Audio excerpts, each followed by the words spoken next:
seem like a favour to somebody to take your shadow away. It sounds like death of some kind, or insanity. Permanent insanity is what I would imagine if they took your shadow. It'd be some kind of crazy thing locked up in a cell somewhere. So I don't really feel that I owe them any favours. And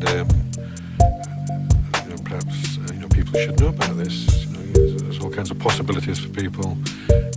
And if there are creatures from another that can just disappear and appear at will and mess about with our lives, tinker with my life. I think people should be aware of this. And it is a possibility. It is a possibility. I don't think people should close their minds to it.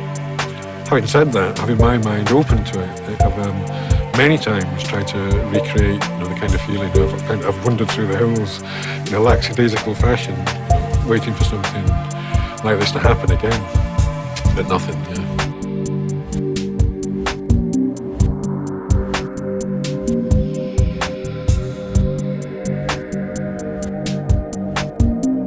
It was 4 or 5 o'clock in the evening, and out of this blue sky, a kind of wisp of cloud came across, kind of sort of drifted in, and so I was watching that, thinking, that's nice, enjoying the scenery. The sun behind me, Schiehallion before me, cast a rainbow sort of right over Schiehallion. It's wonderful. There's a stream between me and the mountain, 100 yards perhaps at the most, and I was kind of tinkling away. And I started to hear it as music, as, I suppose what you'd term as fairy music. And I was kind of almost enraptured, I suppose, thinking, what a lucky person I am, being here now. And on the edge of my vision, the kind of lower vision, I was kind of looking up the mountain. And kind of down here at the bottom, I kind of caught a movement with my eye. Looked down, and there's this small guy, a wee fellow, I suppose you'd call him. Be about 4 foot high, and then kind of lower down. I saw it, he kind of looked at me, and then, his eyes dropped. He kind of looked down at my feet. I looked down to my feet, and there was his female counterpart, a pair of silver shears, you would call them scissors really, sort of like sheep shears or something like that, old-fashioned things. And she's working her way around my toe, so I'm cutting the shadow off at my toe.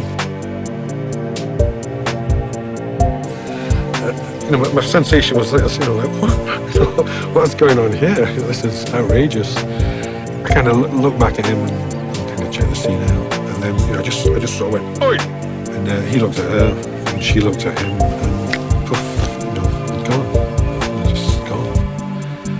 I sort of looked around, did anybody else see that? There's nobody for miles. My sensation was like astonishment, but not angry. Not frightened or fearsome or anything like that. It was just, cheeky wee bastards, really, I suppose, is what I thought. Yeah. They weren't bearded. There was some facial hair.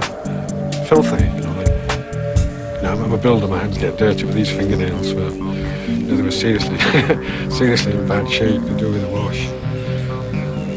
The clothes were all made of leather of some kind of like chamois leather. Small hats, kind of sewed together quite crudely, kind of a smock tied around the middle with some kind of fabric underneath it. And equally manky, equally sort of covered in muck, but like sort of seeped, deeply ingrained.